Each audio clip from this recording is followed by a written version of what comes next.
Barker, the director of the Bolduc House Museum. Christy James is here. She's one of our board members, and she belongs to the National Society of the Colonial Dames of America in the state of Missouri. We're also privileged to have with us Jim Weidman, his wife Phyllis, and Kathy and Frank.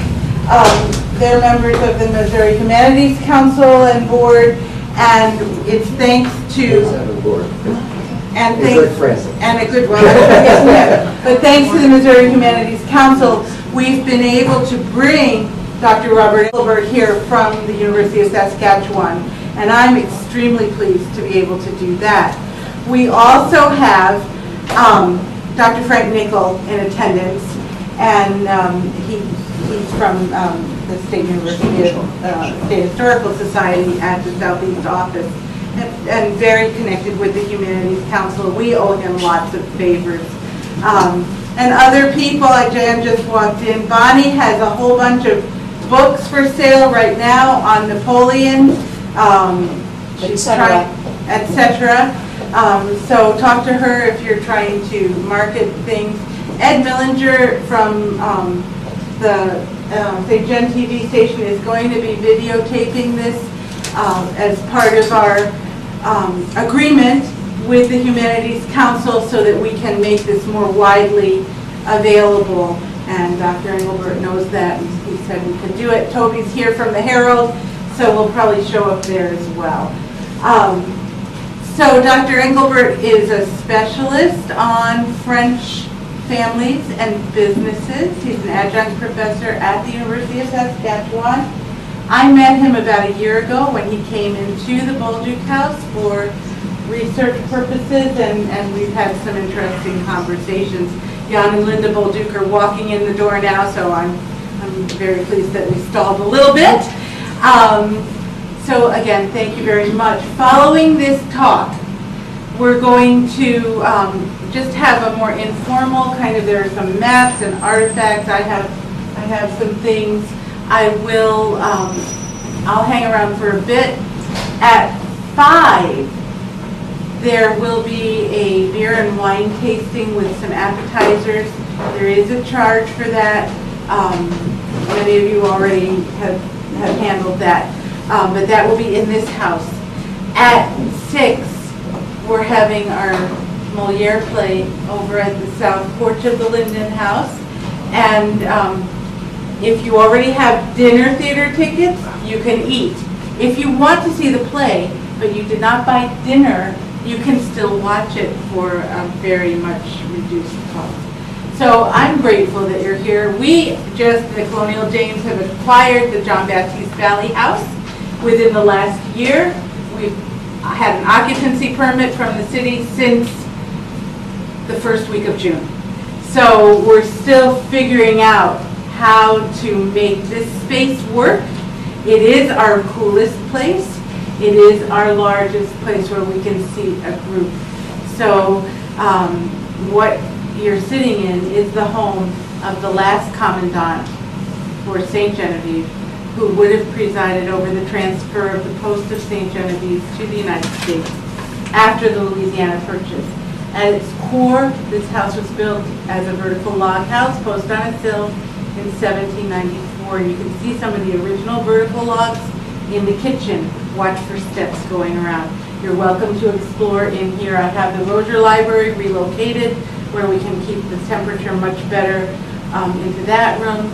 And our rose garden is perhaps the oldest rose garden in Missouri. So thank you for coming, and I'm going to pass it on to you. Thank you for coming. Thank you.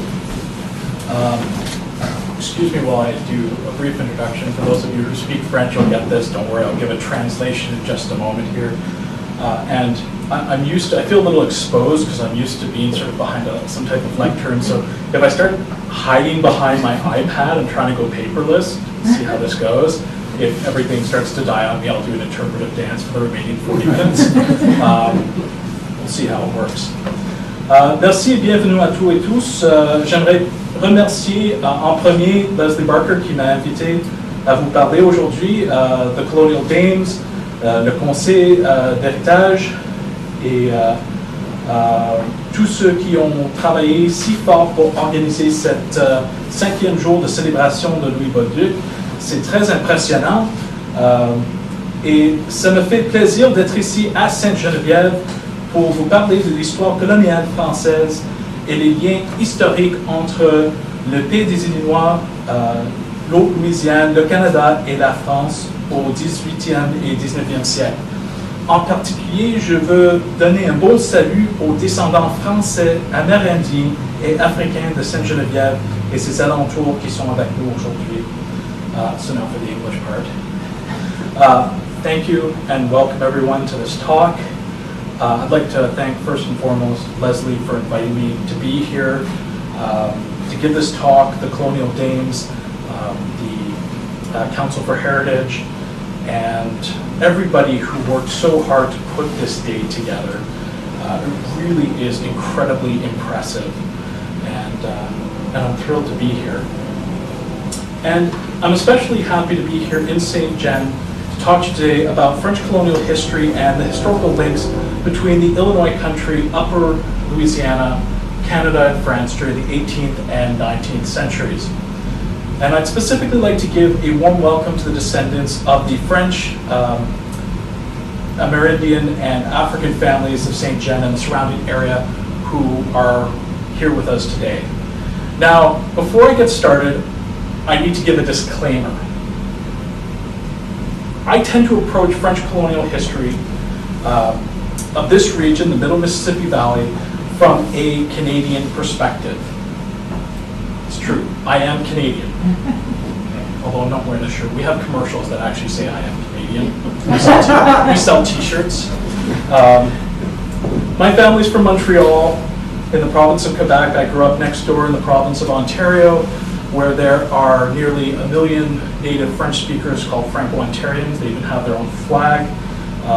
I went to a French immersion school growing up, went to a bilingual college for my education. The college was even founded by French Catholic Oblates. And so, even though my native tongue is English, I've spent much of my life in Canada's Francophone communities. And so in many ways, I can't help but bring this experience to my research and to my work. It's simply part of who I am. It's part of my intellectual and personal baggage.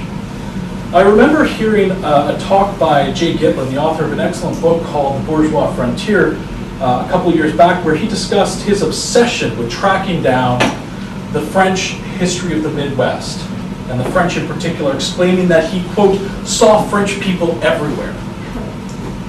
Well, I think I could probably say the same thing, or something similar at least, for myself. I have a tendency to see Canadians, or Canadiens, the historical descendants of those who came from Canada, everywhere. So, having said that, it's probably not much of a surprise that a good portion of my talk today will focus on family and commercial networks between the Middle Mississippi Valley and Canada. And so I'm going to tell some stories that maybe some of you aren't all that familiar with, to show the vast range of these networks and people, and hopefully get us to think about this history in a different way.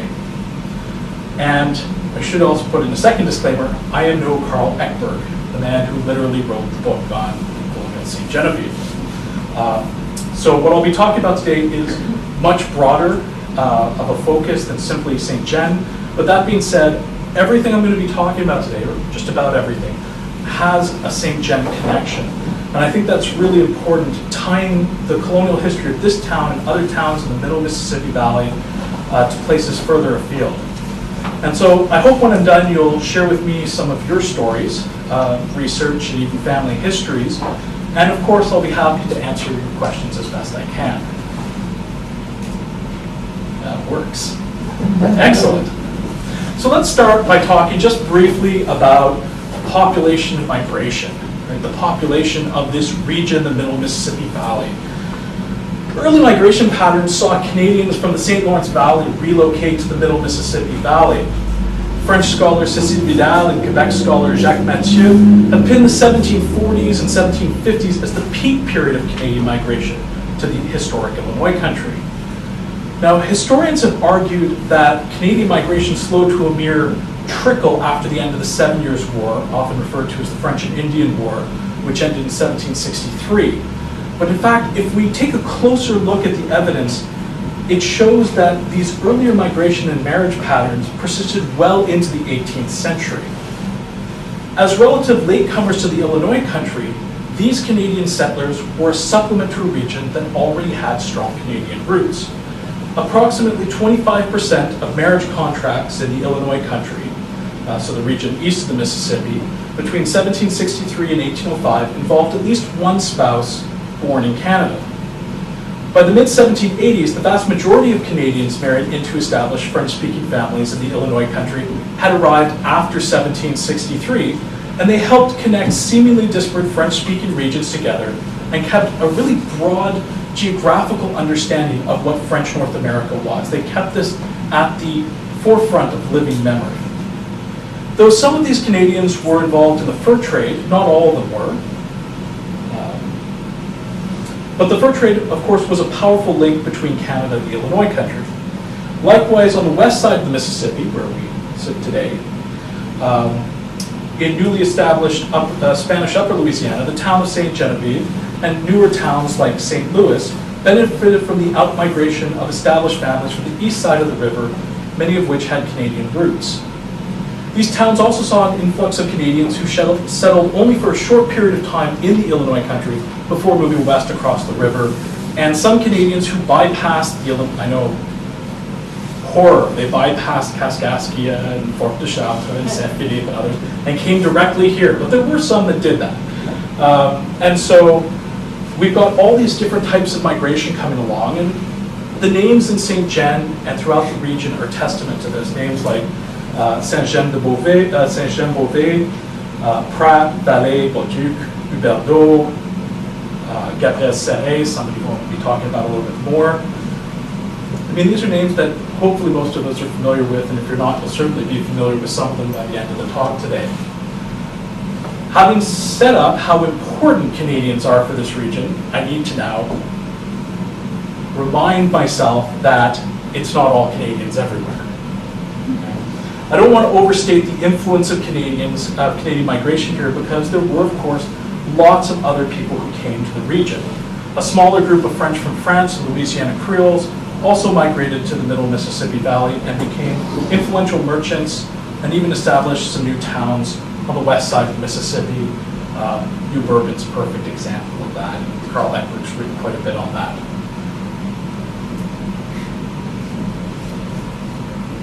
And of course, we have African slaves as well, who were brought up the Mississippi from New Orleans, although some of the more recent research is even showing that there were a number of traders out of Philadelphia that were trying to sell slaves to French-Canadian merchants in the Illinois country during this period.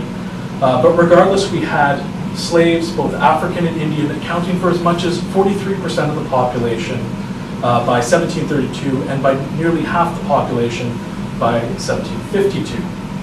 And of course, we have a large Aboriginal population, the Indian population.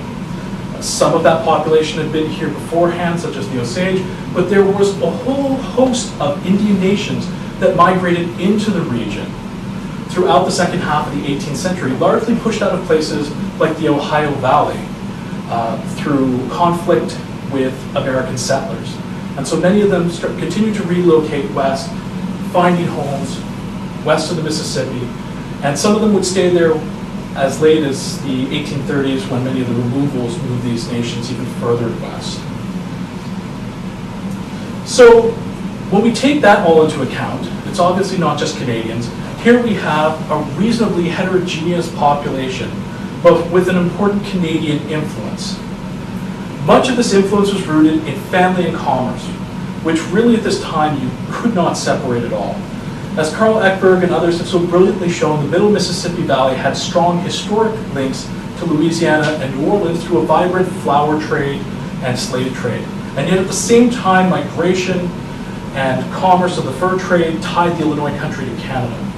Now certainly there were a number of pelts that flowed south to New Orleans, but the northern fur trade connection remained firmly intact even after Montreal and the small St. Lawrence colony of Canada officially became British. One of the things that I do in my historical research is focus on the Canadian fur trade. and when I say Canadian fur trade, I mean the full extent, so I don't just stop at the Canadian border. I follow fur traders wherever they went, and if that meant coming down to the Illinois country, or going down to Louisiana, or going to Detroit or Michilimackinac, I followed them everywhere. My former PhD supervisor and I worked on this Voyager contract database. It's the legacy of 2 or 3 generations of historians who have managed this project, and we are sort of the last group that's been working on it. But it has approximately 35,000 fur trade Voyager contracts in the database. These are all contracts that were signed in Montreal, destined for the fur trade. Out of the database, we were able to collect over 760 contracts for the Illinois country and over 300 for after 1763. And this is really important to show that, voyageurs didn't, just because the territory wasn't French anymore, it doesn't mean that these voyageurs out of Montreal aren't continuing to come down to this region. And in fact, this is only a small portion of the voyageurs. And the reason for that is that many of the contracts weren't signed in Montreal. They were signed in places like Detroit and Michilimackinac. And many people haven't actually done the research on those, where they would go from Montreal to Michilimackinac and then sign a renewal contract from Michilimackinac down to places like St. Louis or Kaskaskia, or even down to New Orleans. So these voyageurs acted as cultural conduits between Canada, the Illinois country, and Upper Louisiana. In many instances, they carried not just trade goods and peltries, but letters, gifts, even portraits, and personal mementos, which tied family, friends, and business associates together. Influential merchants like Auguste Chouteau and his Canadian father-in-law, Gabriel Serret, along with many other traders in the Illinois country and Upper Louisiana, procured goods from British suppliers in Canada.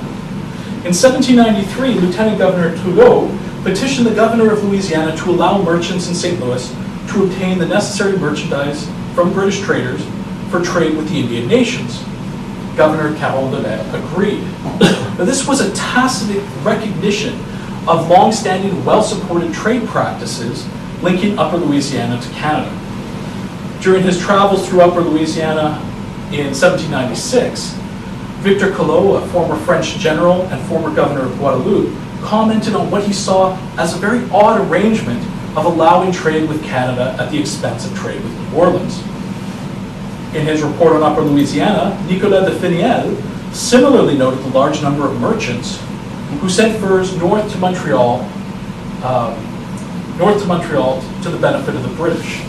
Now, what these two Frenchmen missed, what was sort of outside of their view, was that yes, the Montreal fur trade had become dominated by the British, by British merchants, suppliers, and financiers. But at the same time, the voyageurs, the expedition leaders, and indeed many of the intermediary merchants at transit and trading hubs like Michilimackinac and Detroit were still Canadian, with ties to the Illinois country and Upper Louisiana through kinship and historic trade routes. So now that I've gone on this sort of long diatribe trying to prove to you how important these Canadian connections are, let's take a look at some of these Canadian networks and how they operated over long distances and were able to help in the management of, help people to manage affairs of friends, business partners, associates, and of course, family members.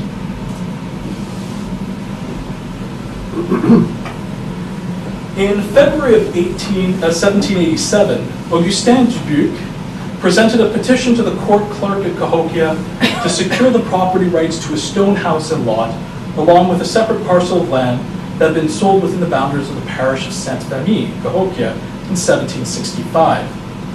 Now, Dubuc was a trader from Canada and made the petition on behalf of Montreal lawyer Valentin Jotard, who had given him a power of attorney. The petition included transferring these legal authority through a power of attorney from one person to another was one of the primary means of trying to control commercial and legal activities over time and space. However, the commercial and legal spheres never operated in isolation. These processes were integral to society and helped maintain social cohesion for French-speaking peoples along the river highways of North America, what I like to call the French River world. It's my trademark term. People have other terms. We're going to talk about that a little bit later. You can choose which one. I won't be discouraged if you decide not to pick up with French River World, but I thought it has a catchy sound to it. So, the Dubuque family was well known throughout this French River world. Augustin's father had worked as a voyageur, first on an expedition to Sioux territory in the 1730s, and later as a trader at Michilimackinac in the 1740s. Augustin, the eldest son, followed his father into the trade as a supplier and made frequent voyages from Montreal to Michilimackinac and on to the Illinois country. Augustin's youngest brother, Julien, also entered the trade, first at Michilimackinac and Prairie du Chien, before involving himself in lead mining. And he settled in what became the town that would later bear his name, Dubuque, Iowa. Although there is some speculation regarding Julien's first marriage, it appears that he married twice, first to an Indian woman and then to a woman of mixed descent or Métis. Augustin, on the other hand, married a Canadian woman, Archange Pratt, at Montreal in 1778. Augustin and Julien's marriages both created kinship networks and business opportunities. Augustin's brother-in-law, Jean-Baptiste Pratt, a name that I think some of us might be a little bit familiar with, had relocated from Montreal to the Middle Mississippi Valley and quickly established himself as one of the notable merchants of St. Genevieve. Pratt was not only a slaveholder and agricultural producer of the region, but also held a substantial share in the Missouri fur trade. In 1787, Augustin appeared at the record office at the court of Cahokia to take an oath of allegiance and become a subject of the United States of America. He brought with him the power of attorney and the petition on behalf of Jotam. But within months of arriving, Augustin was embroiled in several lawsuits as both defendant and plaintiff. In April, Augustin sued Tom Brady for over 1,200 livres in merchandise that he had supplied to the American. And the court ruled in Augustin's favor, instructing Brady to pay immediately. The court also decreed that Dubuque was entitled to seize and sell Brady's property if he wasn't unable to pay, as long as it didn't interfere with the privileges of his French wife, Marie l'Archevêque, and their children. So there's no mention in the historical record whether Dubuque was successful in collecting this debt. I'm guessing not, because on November 8, 1787, Augustin Dubuque died in a thunderous explosion at the house of Pierre Lafleur. Apparently, a keg of Dubuque's gunpowder had ignited, blowing up the house and injuring Lafleur, his wife, and Tom Brady. I can't think of any more embarrassing way to die than having your own gunpowder explode on you, but apparently this is what happened. Despite these dramatic events, there are really few references to detail what happened that fateful day. Yet the death of Augustin Dubuque offers valuable insights not because of what happened to him, but rather because of how his estate was settled after his death. The settlement of the estate took more than 2 years and provides a glimpse into how law and commerce work to maintain social cohesion in this French River world. If you thought it was complicated before, we're just getting started. All right. When Augustin Dubuque died, he left a number of creditors, including creditors at places like Michilimackinac and creditors back home in Canada. It was left to the court of Cahokia to establish procedure for settling the estate. The court determined that all local debts in the Illinois country would be paid first, followed by those of a few preferred creditors from Canada and Michilimackinac. The remaining creditors would make appeals to an appointed syndic who would settle any outstanding accounts if there was anything left of the estate. Only days after the explosion, Jean-Baptiste Lacroix, under a power of attorney from Pierre Lafleur and Tom Brady, sued the Dubuque estate for damages. The court, of course, awarded them a nice settlement, which included even money to cover the clothes that they were blown up in and caught in during the explosion. After that, creditors quickly lined up to collect on the Dubuque estate. Lieutenant Governor Cruzat wrote from St. Louis only days after Dubuque's death to ensure that creditors from Spanish Upper Louisiana would be among the initial claimants. He wrote to the magistrate of the court saying, quote, "I am persuaded that the creditors of this bank will enjoy the same rights in the estate as the creditors on your bank," end quote. In most cases, merchants from Montreal and Michilimackinac did not make their way down to Cahokia, but were represented by other merchants and traders through a power of attorney document, much in the same way that Dubuque had represented Jotard. In December of 1788, Antoine Riel presented his power of attorney to the court at Cahokia to collect debts owed to Pierre Gamelin, a well-known Montreal wholesale merchant with connections in London. And this is where it gets interesting, because now it's not just North America, but these connections can run all the way out across the Atlantic. And unfortunately, I haven't had time yet to follow up on all those London connections, because there is a period of about 15 years where many of the Canadian fur trade merchants get involved in transferring their business practices from places like La Rochelle and Bordeaux and Nantes in France to London. But that's a different story, so we won't talk about that too much today. It wasn't long before several merchants were embroiled in a battle for the position of preferred creditor, including influential Montreal and Michilimackinac merchant Isidore Lacroix, who made the voyage to Cahokia to represent himself and a fellow merchant, Monsieur Guigon. In 1788, Lacroix presented his petition to the court to be considered a preferred creditor. On the authority of a court order, Lacroix had seized some of Dubuque's goods on the day of the explosion in 1787.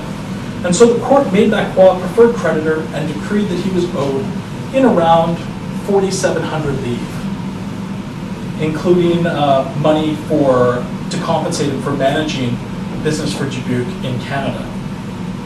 However, Riel successfully petitioned against Lacroix's status as preferred creditor, and a year later the court rescinded the decision and informed the merchant that he would have to present his claim to the syndic like the rest of the creditors from Michilimackinac and Canada. I imagine he wasn't too happy about that, being told one thing and then a year later finding out that he was going to have to line up with the rest. To further complicate matters, in May of 1789, another merchant from Canada, François Huberdeau, requested that the court consider him preferred creditor on the Dubuque estate. Now, Huberdeau had come from Canada seeking his share of the estate of his late brother, Jean-Baptiste, who had died in the Illinois country. His other brother, Simon Huberdeau, a fur trader and resident of St. Genevieve, had apparently transferred François' share of his estate to Dubuque in order to be sent back to Canada. There were, however, two problems. First, Augustin Dubuque died before he could return to Canada with that portion of the estate and pay François Huberdeau. And the second problem was that the agreement had been drawn up on the other side of the river, on this side, in St. Louis, in another political and legal jurisdiction. Dubuque's wife had actually offered to pay François Huberdeau 852 livres in Canada if he could simply provide a legal statement of what was owed to him for his brother's estate. But he refused her and instead traveled to Cahokia to make his claim. Of course, this didn't make the other creditors particularly happy to have to fight with another person.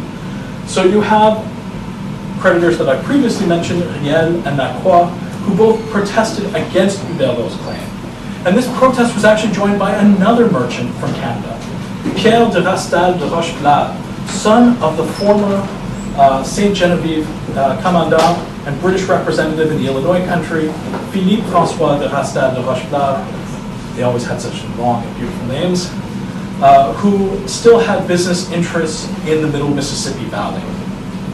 In the end, despite heavy resistance from the other creditors, the court at Cahokia granted Huberdeau preferred status. Of course, Huberdeau was not the only one trying to secure an inheritance. The court at Cahokia was particularly careful to protect the interests of Dubuque's wife, who was in Montreal at the time of his death. In 1788, the executor of the estate, Notary Labussière, informed Jean-Baptiste Pratt in St. Genevieve that he had sent a letter to Archange via the Illinois River and Detroit, advising her to send a power of attorney to Jean-Baptiste so that he could help settle the estate.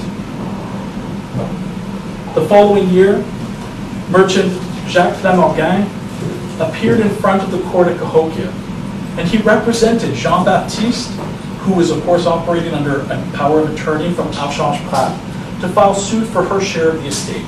And so Flamorgan presented a copy of the notarized Dubuque-Pratt marriage contract from Montreal that outlined her dowry and community of goods. Enough names, right? I mean, this is, we can start to see just how big and complicated this starts to get. And the case of Augustin Dubuque was complicated and very messy, but it was far from unusual. Geopolitics, legal procedure, and family life all intersected in the process of legal representation in commercial and family affairs,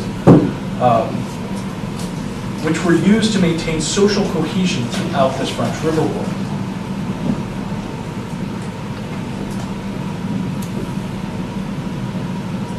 We'll shift to a different representative, Gabriel Serre, somebody who I spend a lot of time. I have a feeling that I know him personally. I cried a little bit when I read the document that documented his death. I'm actually writing a biography of him, so we've become good friends over the last few years. But the reason why I want to talk to you today about Gabriel Serre is because he probably more than almost anybody else in the Middle Mississippi Valley sort of epitomizes what it meant to be this middleman merchant. Even though he was incredibly wealthy, one of the wealthiest men in the Middle Mississippi Valley, he is this middleman merchant that travels between the Illinois country, upper Louisiana, and Canada. So staying in the good graces of merchants who traveled between these points was crucial in managing family and business over long distances. And of course, merchants did more than simply organize fur trade expeditions. They assisted individuals in the management of their personal affairs by representing them as needed throughout the French River world. And as I mentioned, Gabriel Serre is sort of the epitome of this middleman merchant, spending most of his life traveling between the St. Lawrence and Mississippi valleys. Originally from Montreal, he settled in Kaskaskia before moving across the river to Spanish territory, where he operated out of St. Louis. And there's actually a street that's called Serre Street, and I seem to think that it was named after his son, not him. But there is a Serre Street, sort of last little testament of a corner of French colonialism in that area there. Now he regularly conducted business in British and American territory, frequently making trips to Kaskaskia, Montreal, and he used his kinship ties. He was very strategic in how he married out his family, although they seem to have done so willingly, at least from the correspondence. But he had kinship ties to the Chouteau family of St. Louis. One of his daughters married Auguste Chouteau. And the Panet family of Montreal, which was a big legal family and also involved in politics in both Montreal and Quebec City. And he used these connections to facilitate business transactions to handle the affairs of numerous French-speaking inhabitants. As one of Kaskaskia's richest citizens and later as one of St. Louis's most prominent traders, his signature graces many of the notarial documents in the region. And he has at least two brief St. Genevieve connections. First, Leslie was kind enough to put me on to some connections regarding slave transactions between Gabriel Serre and Louis Bauduc. So that's sort of a St. John connection. And on his last voyage, his last wintering voyage away from his home in St. Louis, on his return trip, he actually came through St. Genevieve. And at that point, he was very ill. He was dying of pneumonia at the time and passed away several days later. But there's the account that he actually made it here before he could be returned to St. Louis. So if any of you have any Serre connections, please feel free to just give them to me afterwards. I'd love to hear about them. In 1767, Pierre Lacroix d'Roberge from the parish of Saint-Pierre-les-Becquets along the St. Lawrence River made a trip to Montreal to give a power of attorney to Gabriel Serre to help settle the estate of his recently departed brother, Jean-Baptiste. There's a lot of Jean-Baptiste in this story.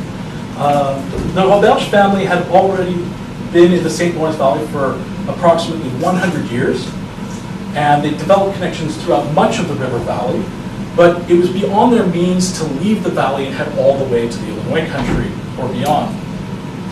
And so when their brother Jean-Baptiste passed away, they needed help in order to handle the estate, to collect on debts, to sell off furs and so forth.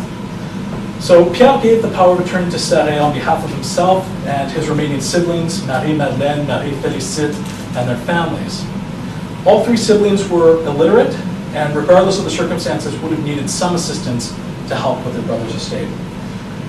However, the fact that Jean-Baptiste died on the Mississippi River posed particular difficulties for the family. The late Jean-Baptiste had been involved in the fur trade, making trips to the Illinois country and even all the way down to New Orleans. Money owed him had to be collected all up and down the Mississippi River. And there were also monies that were owed in places like in Montreal to one of the prominent fur trade merchants, Jean Oriat. So Pierre and his sisters relied on Serre to settle accounts, to handle the estate of their late brother, because the merchant had the necessary business and personal contacts throughout this French River world. So it's not clear whether Serre himself made it down to New Orleans. I have some evidence that seems to indicate that he had been down there at least 2 or 3 times. But he certainly had business associates who we know regularly made trips to New Orleans and helped take care of that. It wasn't until 1771 that Serre finally rendered an account of the succession of Jean-Baptiste Lacroix de Roberge. Now it appears that Serre didn't just do this because he was a good citizen. He often had some type of business affiliation with the people that he helped, or they paid him a fee. In this case, he was owed a portion of the estate. And so it was in his best interest. I don't want to make the guy that I'm writing a book about seem like a saint. He often did this because he did have a financial vested interest in securing these goods. To the point where he even managed the financial viability of the state. When he was, the furs in New Orleans, we don't know whether he was there or not, he didn't sell them immediately because they were undervalued at the time. So he decided that he would hold off on, he actually tells the family, I'm waiting to sell these furs until I can get better prices. So he's a shrewd businessman, and but not always doing it purely for his own interests. Who's Jean Oriat? Jean Oriat is one of the key supplier French merchants out of Montreal. So why does he have an interest in it? He's in there because he's actually collecting money from Gabriel Serre on the estate. So these are the people that I have listed who are trying to collect money off of the estate. That's a great question. Was there, that was it? That's fine.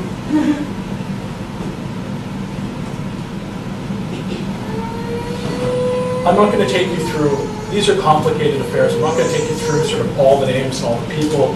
Serre himself had at least 35 long-distance accounts where he acted as power of attorney in helping to sell these estates. And as far as I can tell, he's an exceptional case in having that many, but there are hundreds of powers of attorney signed to handle it. You usually find them in the succession documents and accounts of the estate for the probate type records for the deceased. But these are just a few of the individuals that he was representing during his time. The terms of service for a power of attorney could vary from individual to individual, but these habitants, these individuals and farmers, and usually paid for these services. And the payment could be anything from land or slaves to travel costs to a percentage of the settled estate. And so this, as I mentioned, this was a marketable service, but this was also a legal form of representation, a continuation from the French regime, right, that it operated under the custom of Paris in France. And if you go back and you actually read through the old custom, I don't recommend it, it's incredibly long and boring, but it's got something called a power of attorney, which in French is called une procuration, and you can find these, that it follows the rules and regulations laid out in the custom of Paris. And it's also important to note that this is, of course, powers of attorney are not exclusive to the French. Right? But what I'm talking about here is how they're using them in particular ways to bind community and family together.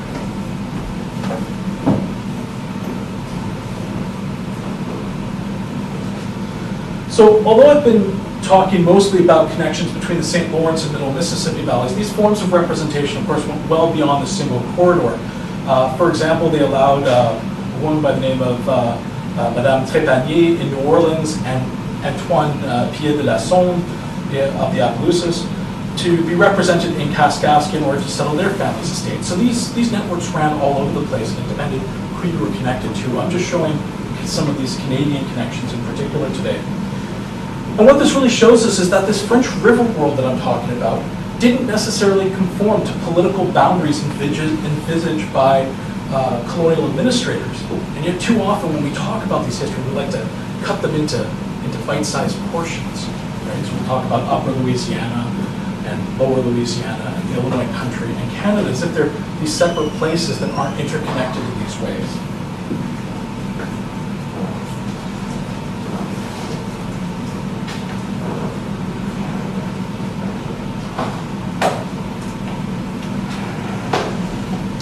So thinking of the Illinois country and Upper Louisiana as connected to places like Quebec City and Montreal through mobile networks of kinship and commerce provides a radically different way of thinking about this French colonial history and the identity of French-speaking peoples. After all, we rarely hear about how people stayed connected to family and friends abroad, and usually concentrate on why they came. And usually that has to do with sedentary agriculture. The first time, this is sort of my 10-year anniversary. 10 years ago was the first time I ever came. So I'm glad I get to come back. I've been back a couple of times since, but it's fun to be back. And I remember the first time I came, everybody kept telling me about the soil. Have other people heard about this? The great soil that brought people to St. Genevieve. And that's certainly true. I think some of the work by people like Carl Eckberg certainly bears this out, right? And the fact that Upper Louisiana became, in many ways, a place like St. John became the breadbasket for Louisiana, is certainly an important story.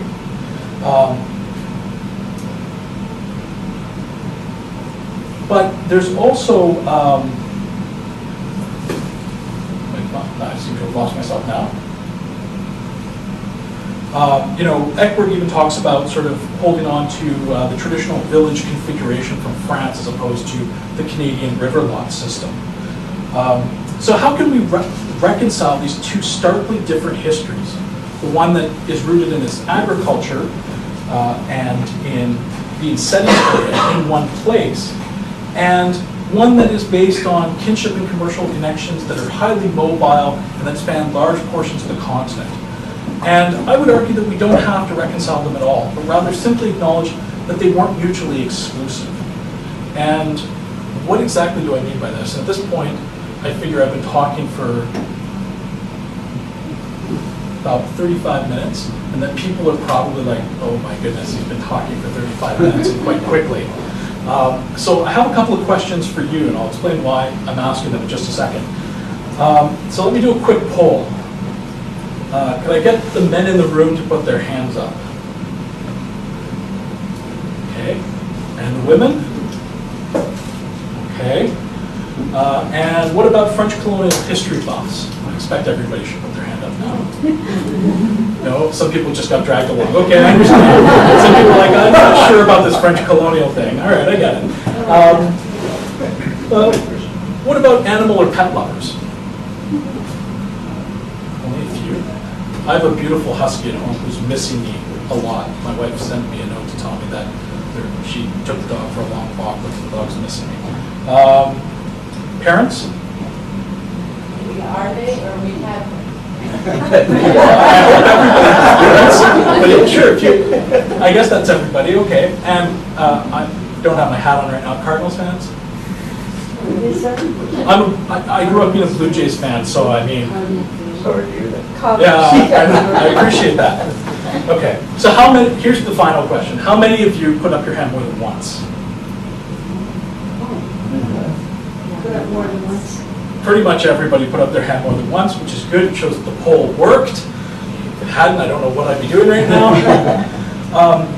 Well, a very prominent historian of 18th century Britain named Melinda Cawley came up with a great take on identity, where she explained that identities aren't like hats. We can and do wear more than one at a time.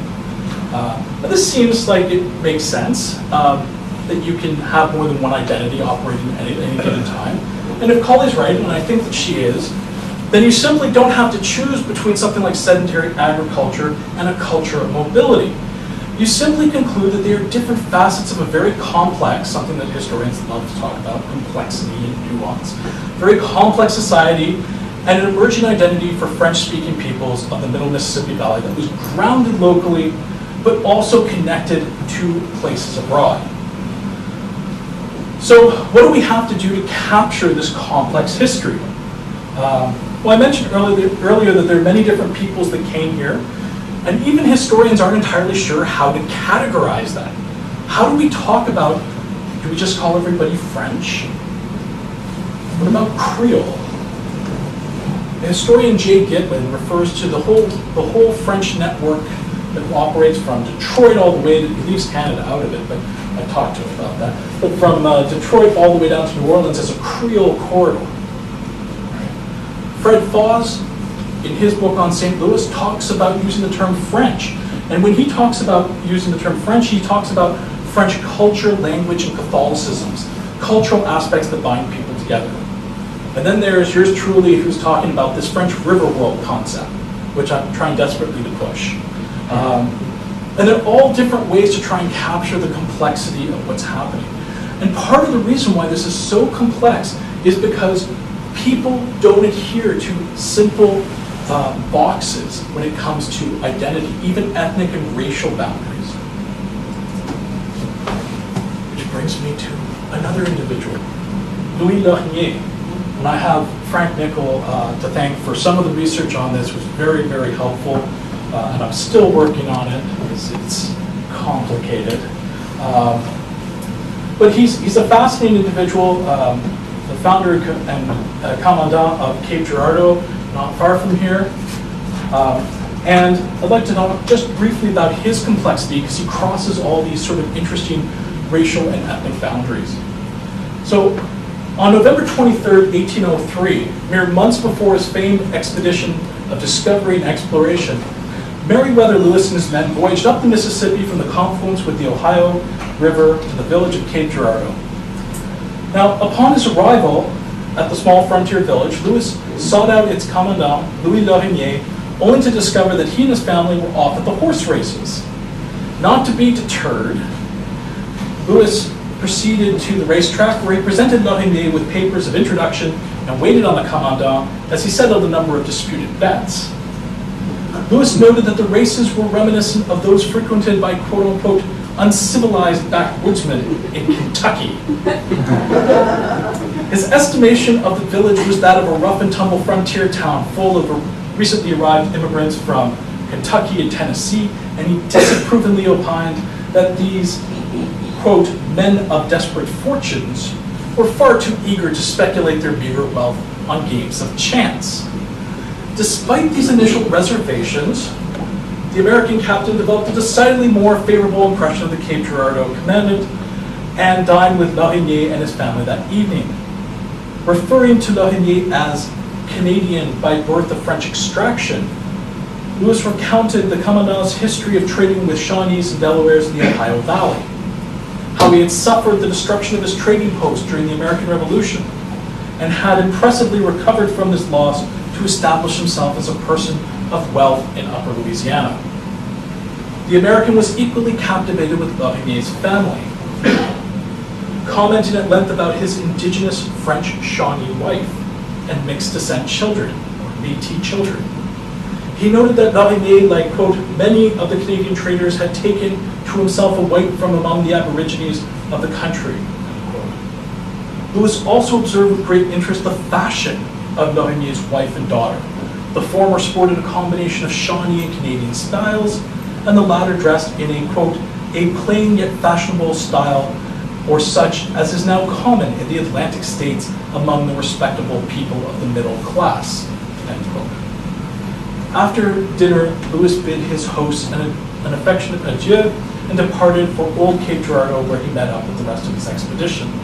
Now, this relatively short episode from Lewis's journals, Lewis and Clark's journals, provides a window onto a rapidly changing frontier. The small but burgeoning village of Cape Girardeau and surrounding area, replete with disparate peoples, French, Canadian, Louisiana Creoles, American, Shawnee, Delawares, Osage, all these people I've been talking about, was the definition of a frontier and borderland contact zone, a place where everybody comes in contact and mixes together.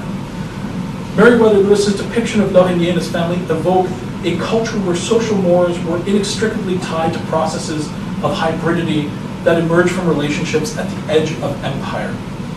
Louis Lorgnier's marriage to his French Shawnee, to a French Shawnee woman, along with his wife and daughter's mixed fashion expression, sartorial expressions, were only a couple of examples of the fluid ethnic and racial boundaries of 18th and early 19th century frontier life.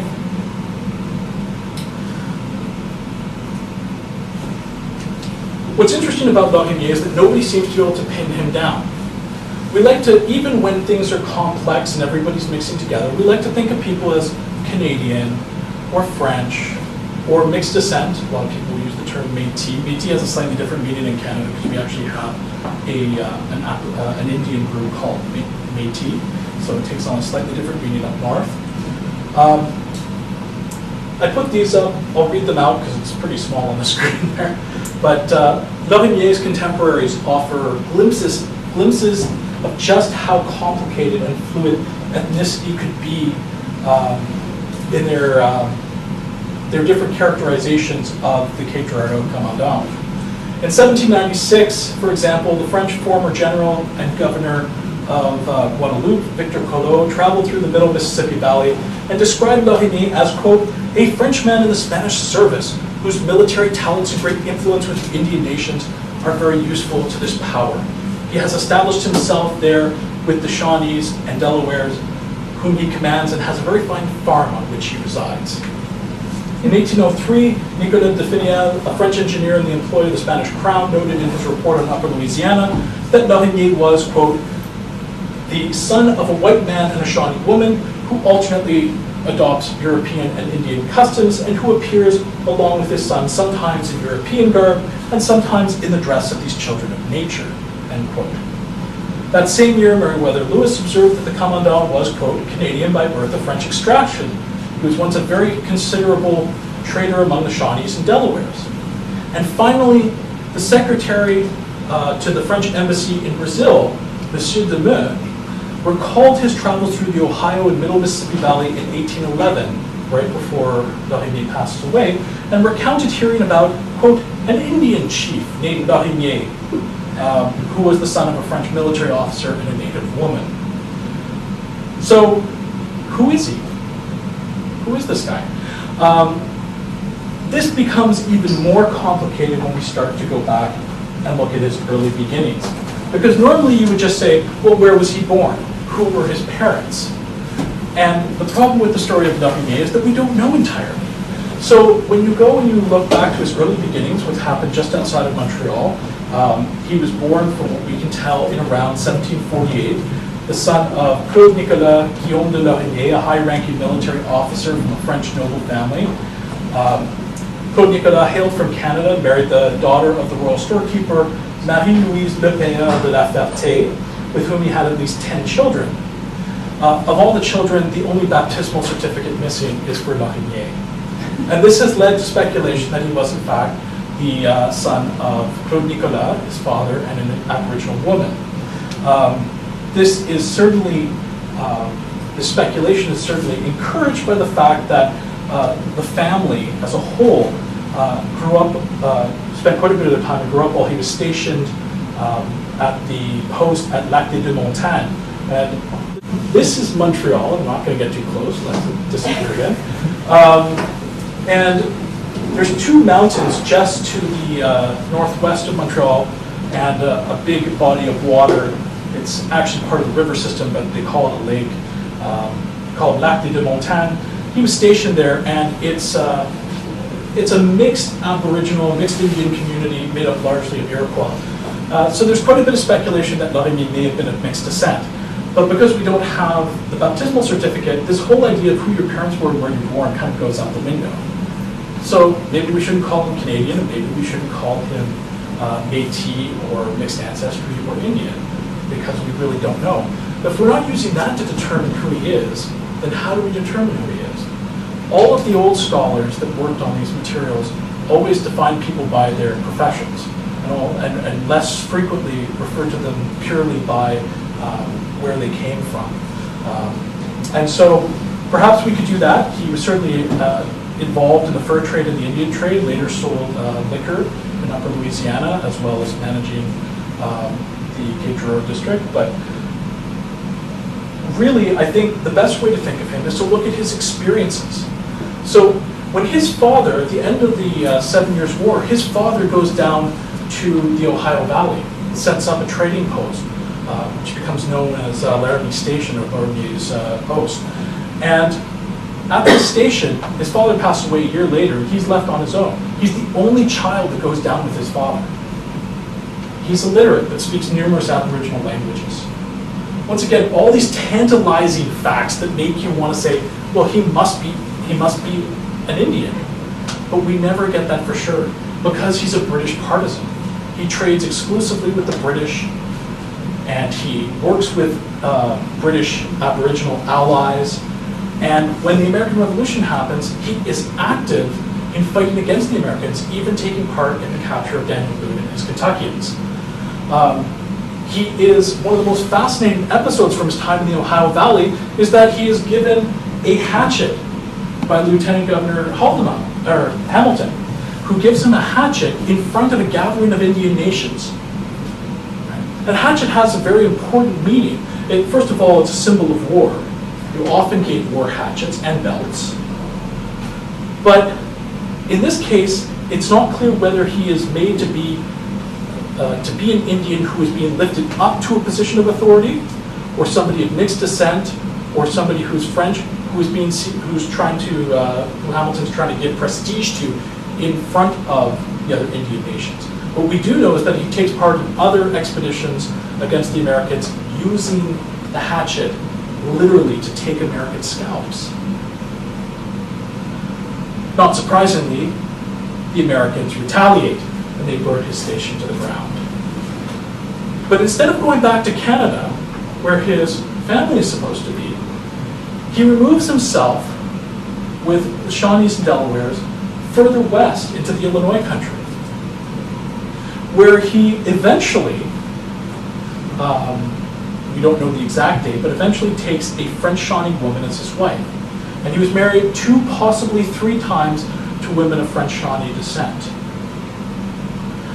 And so he then negotiates their relocation to Spanish Upper Louisiana, where he is made commandant of, given exclusive trade with the Shawnees and Delawares, and given the position of commandant of Cape Girardeau. When the Americans come in, you'd think that he would have trouble adjusting to that. But he doesn't. He becomes an Indian agent under the Americans. Only 20 years before, he's taking scalps, and now he's selling liquor to Americans and helping them. And Cape Girardeau had a healthy number of Americans, not as many as New Bourbon, from what I can tell, but quite a healthy number of Americans who came in.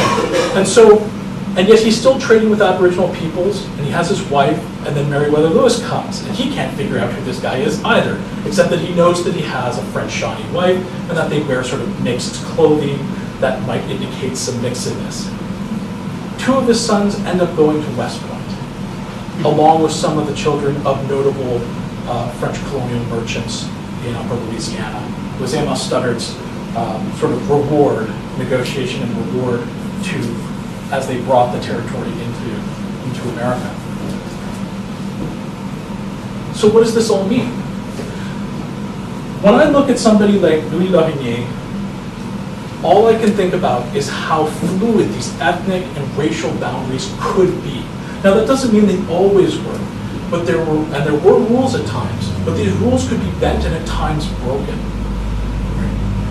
It always gives me an existential crisis, because how do I categorize these people if I can't use the terms like Canadian and French and so forth? And so I present this today to complicate your lives.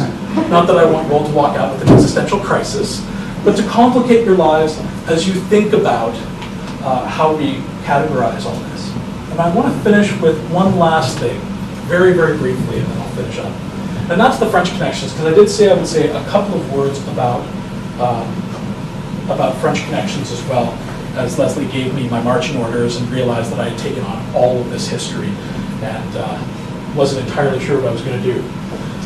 When looking at the French from France who came here, you get, once again, a very complicated history of people who settled at different times and integrated in different ways.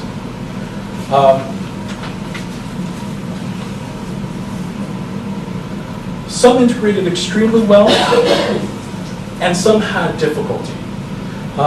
So when you look at somebody like Antoine Soulard, who is from France, but marries into the Serre family, becomes the official surveyor of Upper Louisiana, and integrates quite well. Sometimes it takes a generation. De Lassus de Louisière, De Lassus de Louisière, that Eckberg has written about, one of the founder of New Bourbon, had a horrible time adjusting to these really weird Canadian, French Louisianan connections that he couldn't seem to overcome. But his son did a much better job at overcoming those things. And often you did this by marrying into the local families. And the one distinction that I would make when you're looking through this history is the distinction between pre-French Revolution and post-French Revolution. Those who came after the Revolution brought with them all sorts of interesting ideas, monarchist and revolutionary, and compared and looked at the inhabitants of the region, both in the Illinois country and Upper Louisiana, and judged them based on those ideals. And so you have people like Victor Collot who comes through, and he likens the Canadians and the inhabitants of French Upper Louisiana, those who were not engaged in agriculture, he likens them to Indians. He makes them into new Indians in the Trans-Appalachian and Trans-Mississippi West.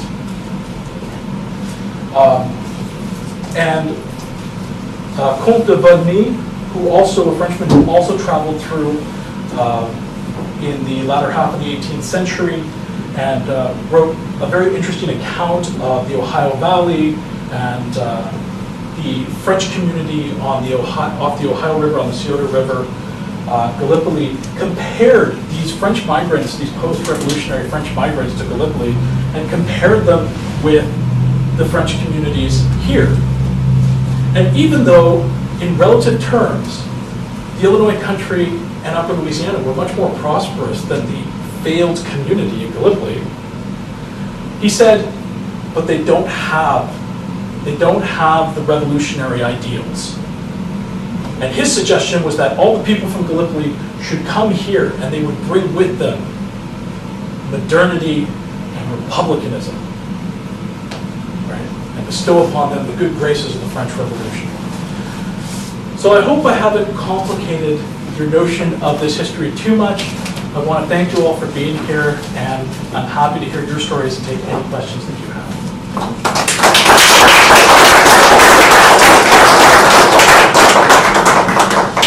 I want to thank you. And I think for us, it took us a while, maybe if we're not French speakers, to recognize the names that we just throw around, like Simon Huberdeau and his house on 4th Street and these things. But very refreshing to hear the Canadian perspective.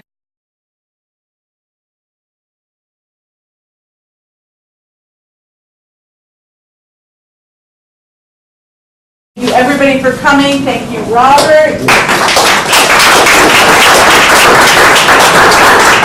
Thank you to Missouri Humanities Council for trusting us and for coming and seeing us. I really appreciate it.